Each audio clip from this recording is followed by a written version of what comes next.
दिले बेखबर प्यार करना नहीं। लॉयर कह तो रहे कि सब कुछ आराम से हो जाएगा,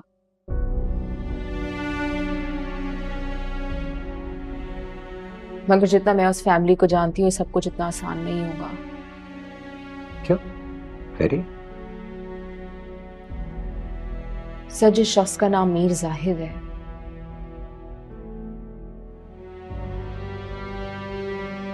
वो कभी नहीं चाहेगा कि बड़े मीर साहब की बेटी का नाम उनसे अलग हो।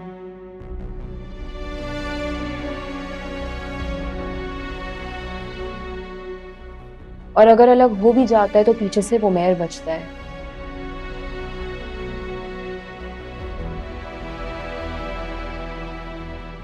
और वो उमैर पे इतना भरोसा नहीं कर सकते। क्यों? का बेटा है ना वो? बेटा तो है, मगर बेटे की तरह परवरिश नहीं की।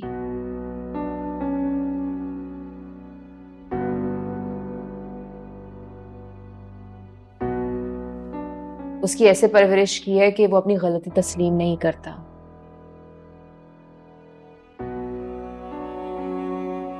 सही फैसले नहीं ले सकता। मुझे तो खुद कभी कभार इस पे तरस आता है।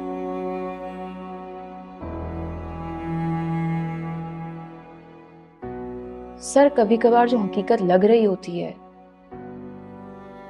वो सच नहीं होता।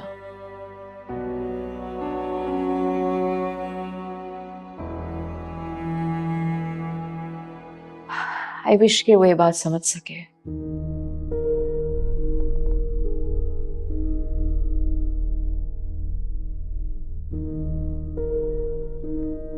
अगर उमैर तुमसे माफी मांगे तो उसे माफ कर सकती हो? ये जो अगर इस माफी के साथ जोड़ा है, ये इतना बड़ा है कि कभी खत्म हो ही नहीं सकता।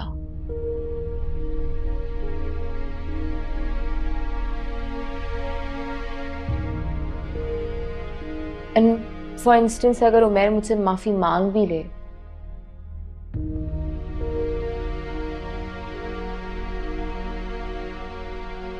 तो उसने मुझे इतना हर्ट किया है कि मैं शायद उसे कभी माफ नहीं कर सकूं। और माफ कर सकूं के साथ जो ये शायद जुड़ा है, ये कितना बड़ा है?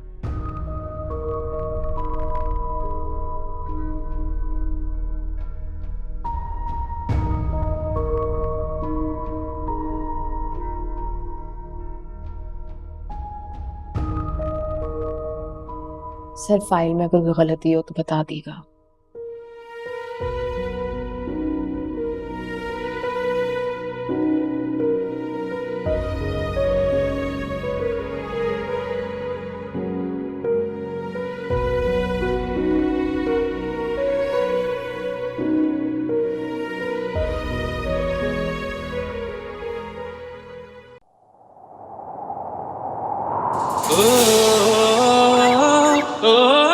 तुम बिल्कुल वही हो जैसी लाइफ पार्टनर मुझे चाहिए थी। मैं अपनी मोहब्बत को हमारे बड़ों के 25 साल पुराने डिफरेंसेस की नजर नहीं करूंगा। वो जिस घराने की लड़की है, आज के बाद कोई नाम नहीं लेगा उसका। हम वहाँ का पानी पीना भी पसंद नहीं करते। कि जो उनकी नफरत और जहर है ना, अपनी जिद और अना की वजह से है। आज के बाद ये घर से बाहर निकली तो टांगे तोड़ दूंगा इसकी ना। मुझे तुम्हें हर हाल में अपनाना है। कल जो कुछ हो चुका है ना, उसे बदला तो नहीं जा सकता, लेकिन जो होने वाला है ना, उसे सिर्फ आप से ही कर सकते। तुम वही हो ना जिसने मेरी बहन को दगा दी थी। तो क्या चाहते हो? मेरी बेटी अगर तुम्हारे घर में बहू बन के रहेगी तो तुम्हारी बेटी भी मेरे घर में बहू बन के रहेगी। सुन जरा दर्द के वो निशान तू मिटा के कहीं अब न जा।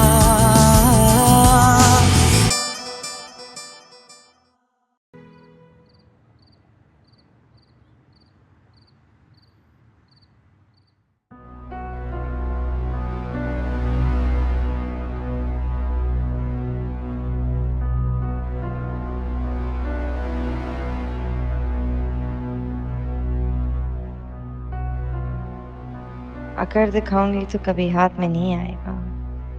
वैसे अम्मी कहती थी मर्द के दिल का रास्ता पेट से होके गुजरता है।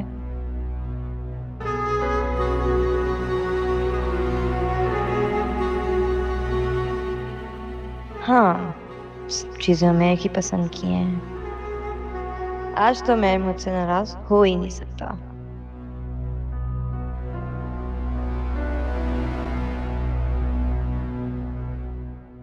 उमैर, उमैर, आओ ना, अंदर आओ ना। ये देखो, मैंने सब कुछ तुम्हारी पसंद का बनाया है। पुलाव भी है, कोरमा भी है, चपली कबाब भी है। आ जाओ, चलो। अचानक तुम्हें क्या हुआ? केयरिंग क्यों हो गया तुम? ऐसे क्यों बोल रहे हो? मैं तो हमेशा से ऐसी ही थी।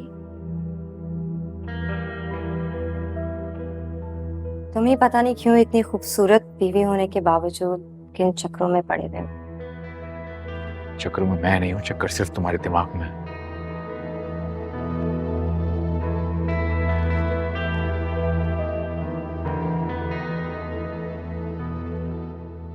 अच्छा खैर छोड़ो, आओ बैठ, थोड़ा सा तो खा लो प्लीज। उमैर, मेरे लिए बहुत मेहनत से बनाया मैंने। आज आओ।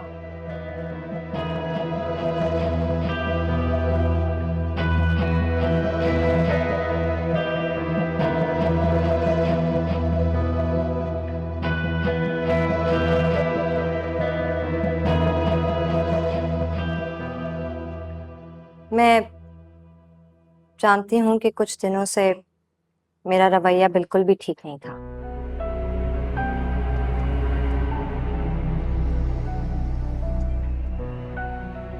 मुझसे गलती हो गई है।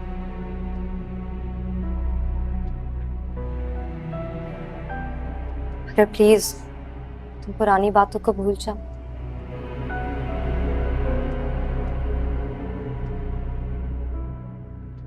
मैं तुमसे प्रॉमिस करती हूँ कि आज के बाद सायरा का कभी भी हम दोनों के बीच में जिक्र नहीं होगा।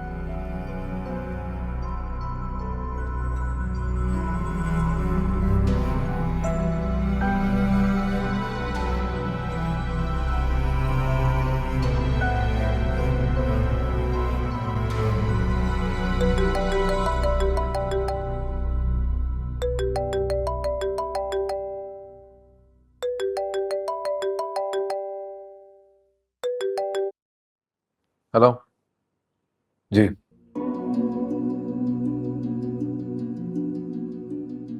अभी मुझे कोई इशू नहीं है।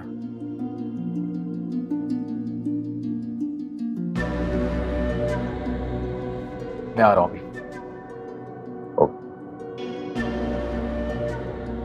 तुम्हें इतनी भी शर्म नहीं है कि तुम्हारी बीवी तुम्हारे सामने खड़ी है? कुछ तो लिहाज करो। क्या हुआ है? तुम एक झूठे, मकार और फरेबी इंसान, और तुम्हारा बाप भी एक झूठा फरेबी था। तमीज से बात करो। चुप करो, तमीज का बच्चा, बात कर ही रहा। मानो कि तुम्हारा बाप है फरेबी, झूठा इंसान जिसने पूरी जिंदगी एक्टिंग करके तुम्हारी माँ को तुम्हारे सामने बुरा बनाया, और तुमसे भी दो हाथ आगे निकले। सोया बस। How dare you? How dare you touch me? Get lost. I said get lost!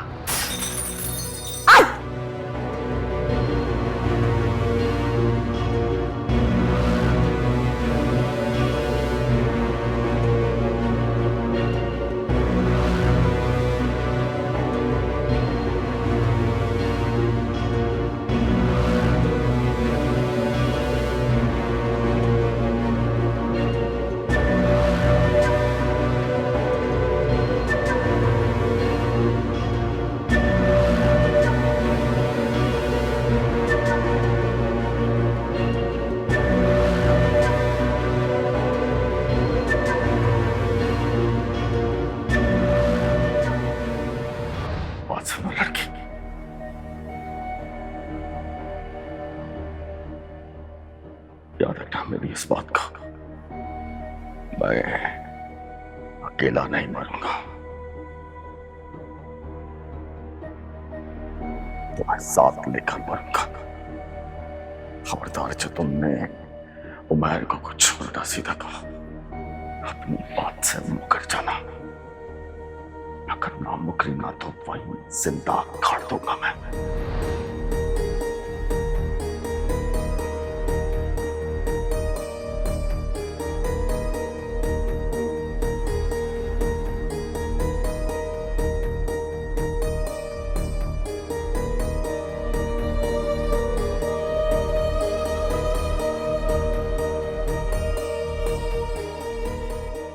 नहीं सोहेब, मुझे कोई गलत फहमी नहीं हुई है।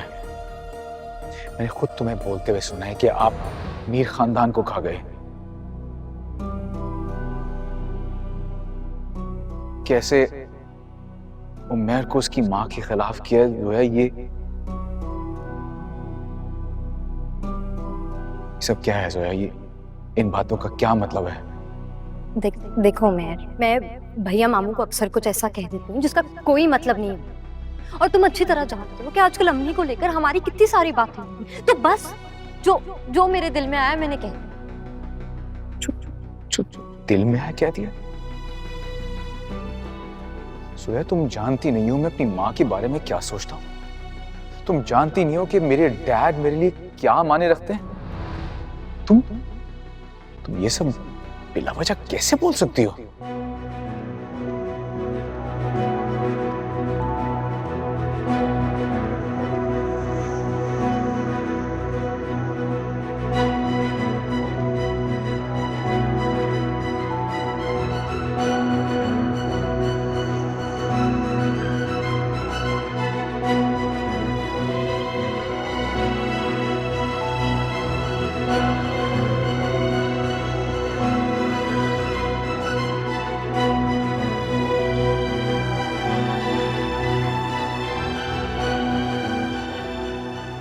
लेकिन जिस औरत के साथ तुम रिश्ता जोड़ना गवारा नहीं करते, वो भी उनसे ताल्लुक तोड़ेंगे।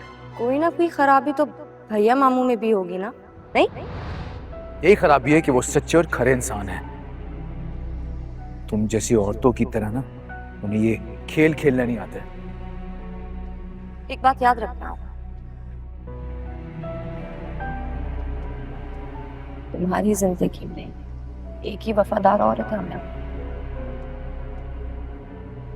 और वो मैं चाहता हूं कि तुम इस वफादारी के साथ ना मेरी जिंदगी से दूर चली जाओ, दफा हो जाओ।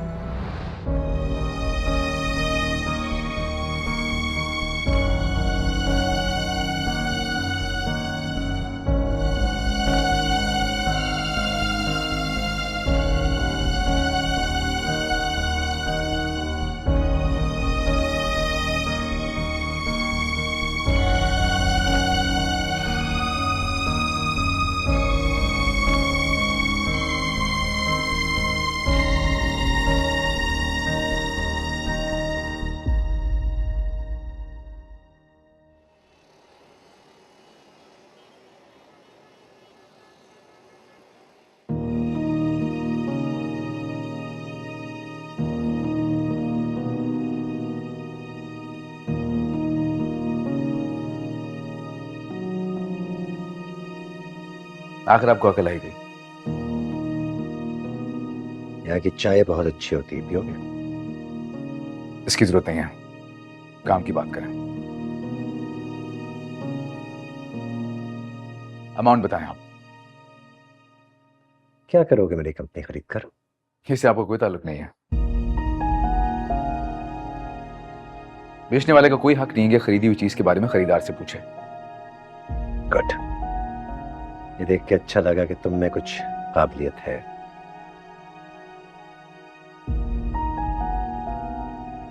बिल्कुल अपने बाप की तरह नहीं।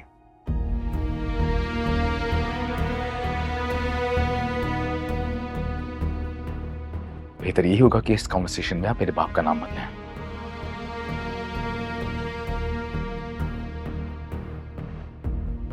अमाउंट बताएं। मैं अपनी कंपनी बेच दूंगा, लेकिन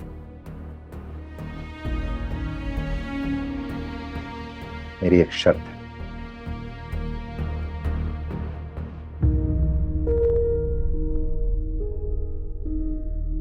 क्या है वो शर्त? तुम्हें ज़ायरा को बताना होगा।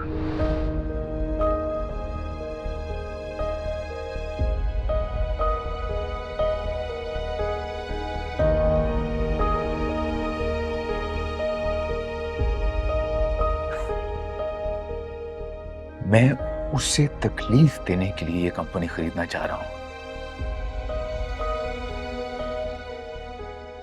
और आप मुझे उसे अपनाने का क्या रहे?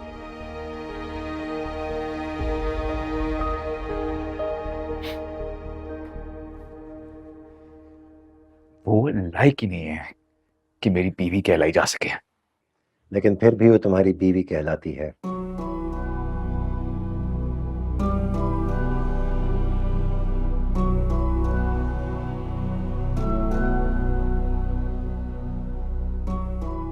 जितनी कोशिश तुम उसे तकलीफ देने के लिए कर रहे हो, अगर उतनी ही कोशिश तुमने उसकी तकलीफ समझने के लिए की होती तो शायद आज तुम दोनों खुश होते।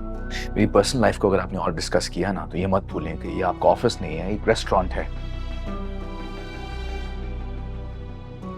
यहाँ पे आपको बचाने के लिए कोई आएगा नहीं। टेढ़ी ईंट के ऊपर जितनी भी सीधी ईंटें रख ली जाए, इमारत टेढ़ी ही बनेगी।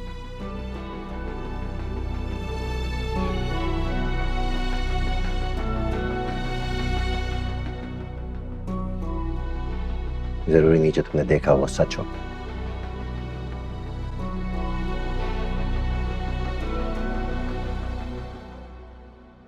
हो सकता है तुम्हें दिखाया ही वो गया हो जो देखकर तुम्हें जायरा को घर से निकालना पड़े।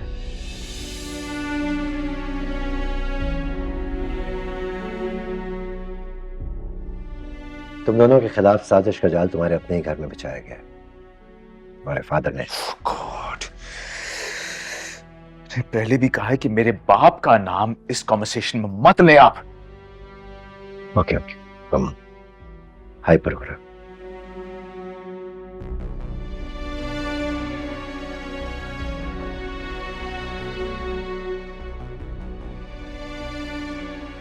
लेकिन मेरा मशवरा है अकेले में मेरी बात पर गौर जरूर करना।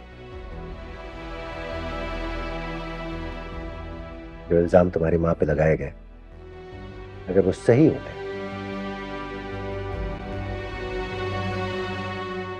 तुम्हारी नजर में कोई बात आनी चाहिए थी ना।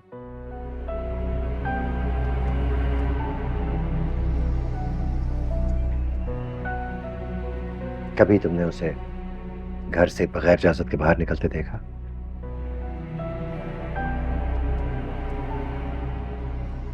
कभी किसी गैर मर्द से बात करते देखा?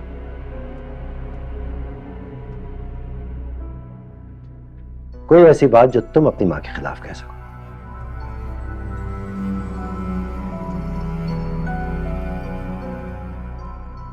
सिवाय उस जहर के जो तुम्हारे बाप ने तुम्हारे जहन में भर रखा है।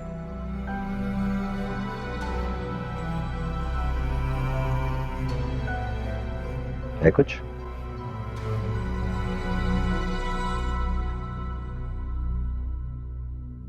कुछ भी नहीं।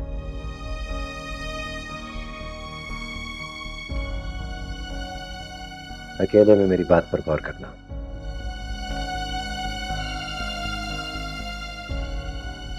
अगर ये गुत्थी सुलझ गई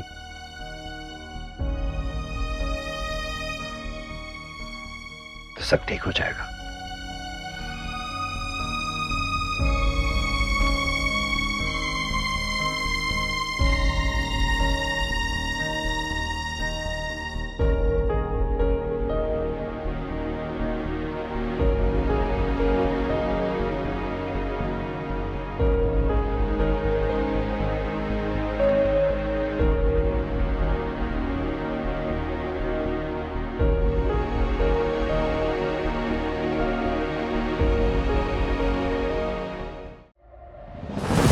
साद, हाली संभालो खुद को। सिर्फ निशा की आए अभी भी मेरे कानों में गूंजती हैं। मुझे ऐसा लगता है कि जैसे उसकी रूह मेरा पीछा कर रही है। कितनी बार समझाया साद मैंने तुम्हें कि घर से बिला जरूरत नहीं निकला करो बाहर। मुझे हाथ लगाए, मुझे मारेगा वो। अम्मा एक बात याद रखिएगा, अपनी जान से चला जाएगा। बड़े बड़े होते हैं, उनके फैसले और दूरंदेशियां कभी गलत नहीं होती। जब तक मैं ना चाहूं आपका बेटा कहीं नहीं जा सकता।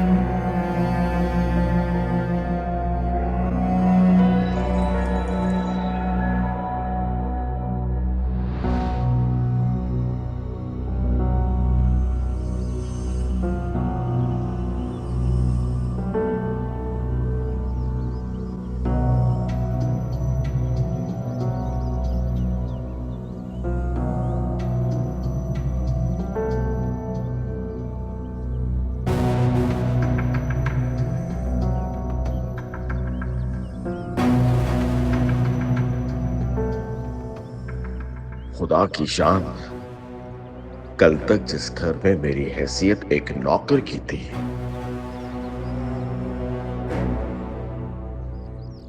आज उसी घर की अकलौती बेटी का शौहर हूं मैं। बड़े मीर साहब का अकलौता दामाद मीर जाहिद। इसे कहते हैं ऊंची छलांग लगा।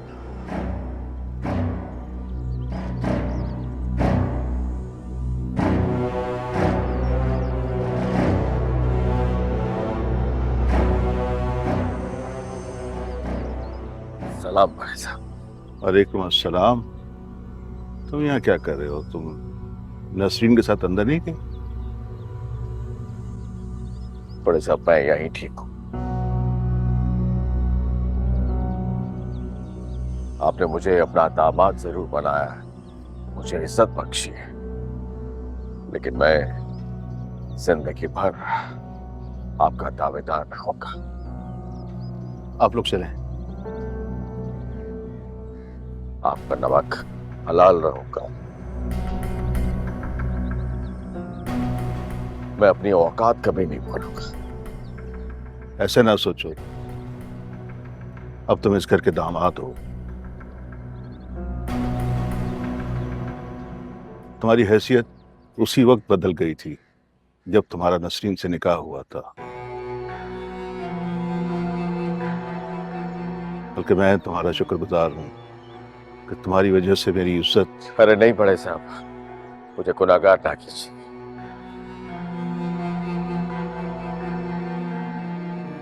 इज्जत तो आपने बख्शी है इस गरीब लाचार को।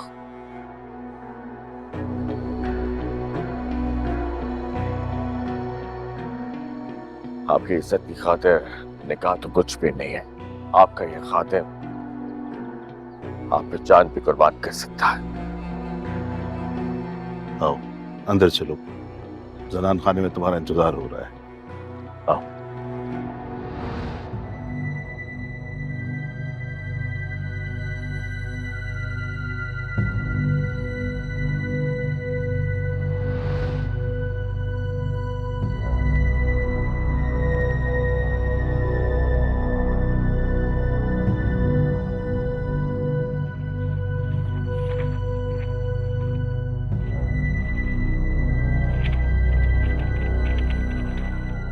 आओ जाहिद, बैठो। मीर जाहिद, अगर आप मुझे मीर कह के पुकारेंगे तो यकीन कीजिए मुझे बहुत अच्छा लगेगा। अच्छा अच्छा अच्छा अच्छा, तशरीफ रखिए मीर जाहिद साहब। और नसीम भी नहीं है आपके साथ? ओह, बड़े मीर साहब की वफात के बाद हवेली में लोगों का तांता बंधा हुआ है, नसरीन नहीं आ सकते। और वैसे भी मीर खानदान की खवातीन यूं दफ्तर के चक्कर नहीं लगाया करती, ये उनके मर्तबे के खिलाफ है। कह तो आप ठीक रहे मीर जाहिद साहब, लेकिन कानून के भी अपने कुछ तकाजे होते हैं। मैं ये चाह रहा था कि नसरीन बीबी के सामने बड़े मीर साहब की वसीयत को डिस्क्लोज करूं। बड़े मीर साहब के बाद अब सब कुछ मैं ही संभाल रहा हूं। आप मुझे बता दें, मैं नसरीन को बता दूंगा। बड़े मीर साहब के बाद अब सब कुछ मैं ही हूं। आप नहीं देखोगे तो आप कौन देखेगा? चलें मैं बता देता हूं। असल में बड़े मीर साहब की वसीयत के मुताबिक उनके तमाम मनकूला व गैर मनकूला जायदादों की असल वारिस उनकी बेटी नसरीन बीबी हैं। आगे ये तमाम जायदाद उनकी सिर्फ औलाद को मुंतकिल होगी। अगर खुदा न खास्ता नसरीन बीबी की औलाद नहीं होती तो ये तमाम जायदाद किसी ट्रस्ट या मस्जिद को मुंतकिल हो जाएगी। बड़े मीर साहब की वसीयत के मुताबिक मैंने तमाम पेपर्स तैयार करवा लिए। शाम में मैं हवेली आकर नसरीन बीबी से दस्तखत करवा लूंगा।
क्या बात?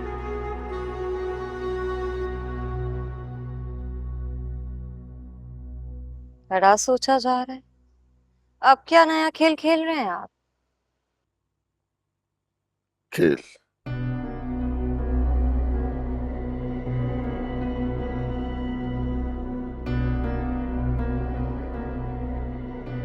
और मैं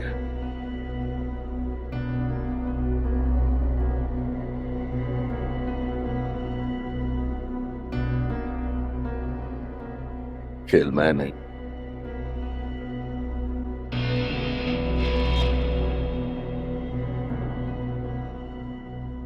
खेल तो तुम खेल रहे हो। तुम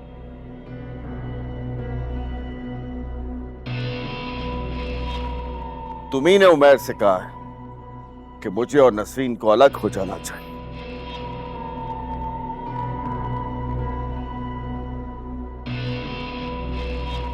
ये बात उसके जहन में तुमने डाली। मैंने? नहीं नहीं नहीं नहीं नहीं, यानी उल्टा चोर कोतवाल को डांटे। ये जो आप सायरा के साथ मिलकर मुझे रास्ते से हटाने की प्लानिंग कर रहे हैं ना, बंद कीजिए।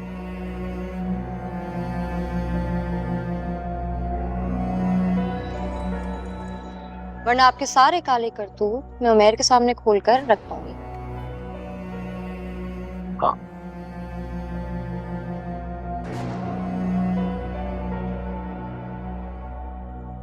कातिल तो तुम थी।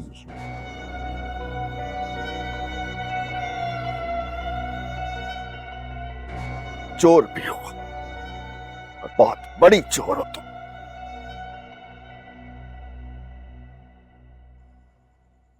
नसरीन से मिलती हो ना तुम ही ने उसको उकसाया है कि वो मुझसे खुला ले ले।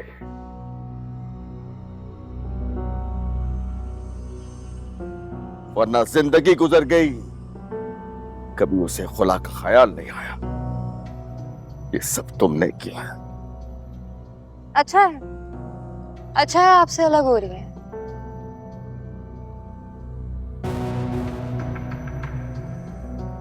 बस एक बार ये खुला होने दें, फिर आप इस घर में झाड़ू देते ना नजर आए तो मेरा नाम भी जोया नहीं। ना आप बड़े मीर साहब रहे और ना ही उनकी कोई दूसरी बेटी है जिसकी जिंदगी बर्बाद करके आप फरिश्ता बन जाएंगे।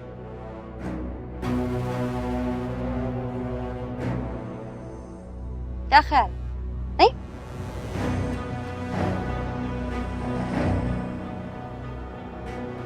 सोचिए सोचिए।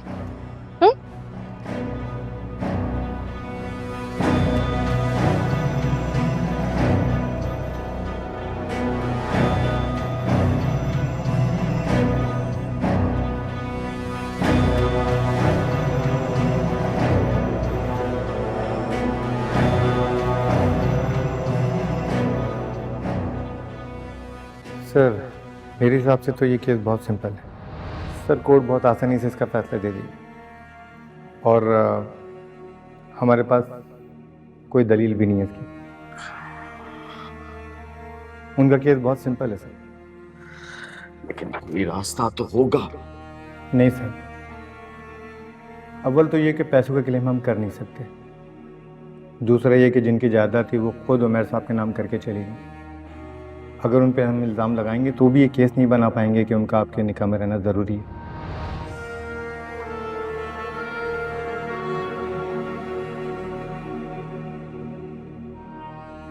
उन्होंने हमारी इज्जत की कब परवाह की, बल्कि वो तो हमारे खानदान के खिलाने की लायक ही नहीं थी हमेशा से।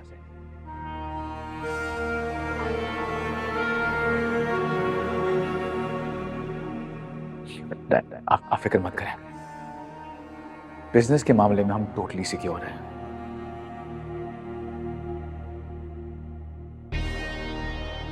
बस ये फॉर्मेलिटीज जल्दी से हो जानी चाहिए।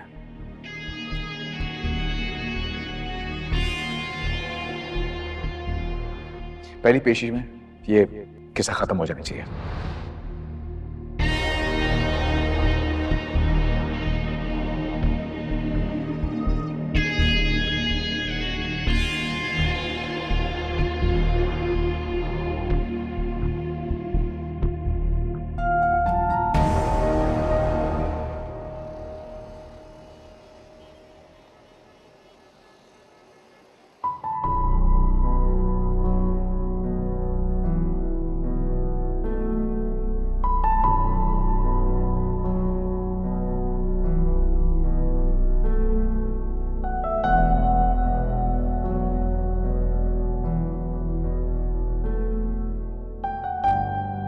जरूरी नहीं जो तुमने देखा वो सच हो सकता है तुम्हें दिखाया ही वो गया हो जो देखकर तुम्हें जायरा को घर से निकालना पड़े। तुम दोनों के खिलाफ साजिश का जाल तुम्हारे अपने ही घर में बिछाया गया। तुम्हारे फादर ने मैंने पहले भी कहा है कि मेरे बाप का नाम इस कॉन्वर्सेशन में मत ले आप। ओके तुम हाइपर हो रहे हो।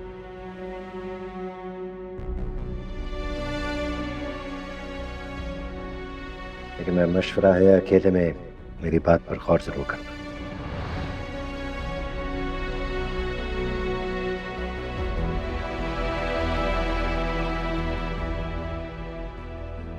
जो इल्जाम तुम्हारी माँ पे लगाए गए अगर वो सही होते तुम्हारी नजर में कोई बात आनी चाहिए थी ना। कभी तुमने उसे घर से बगैर इजाजत के बाहर निकलते देखा? कभी किसी गैर मर्द से बात करते देखा? कोई ऐसी बात जो तुम अपनी माँ के खिलाफ कह सको, सिवाय उस जहर के जो तुम्हारे बाप ने तुम्हारे जहन में भर रखा है कुछ भी नहीं।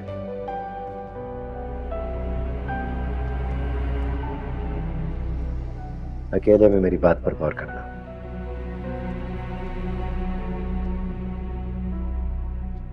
अगर ये गुत्थी सुलझ गई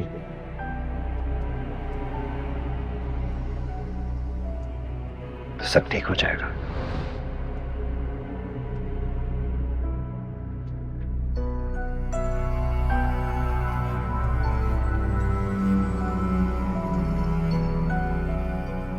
तुम एक झूठे मकार और फरेबी इंसान और तुम्हारा बाप भी एक झूठा फरेबी था। तमीज से बात करो। चुप करो, तमीज का बच्चा, बात कर ही रहा।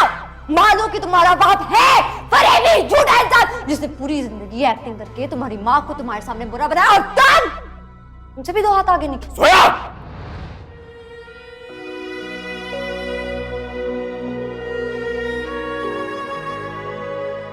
ऐसा नहीं हो सकता।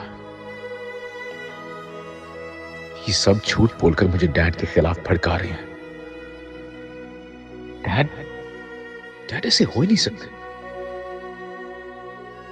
फरिश्ता है वो, फरिश्ता। सब कुछ जानते हुए भी उन्होंने मेरी मां को अपना नाम दिया, शेल्टर दिया। मैं नहीं मानूंगा, मैं मान ही नहीं सकता।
उमर,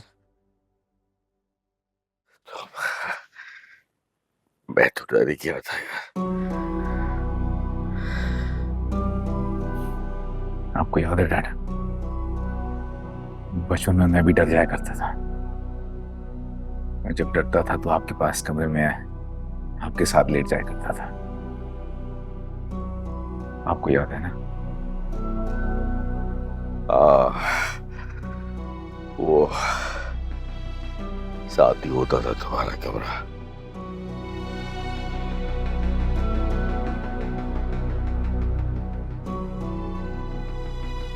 जब तुम डर जाते थे तो मैं तुम्हें अपने पास सुला लेता था। आवाजें आती थी मुझे, ऐसा लगता था जैसे कोई जिन या भूत है। आपसे पूछता था तो आप कहते थे कि तुम्हारी माँ तुम्हें डराने के लिए सब कुछ करती है।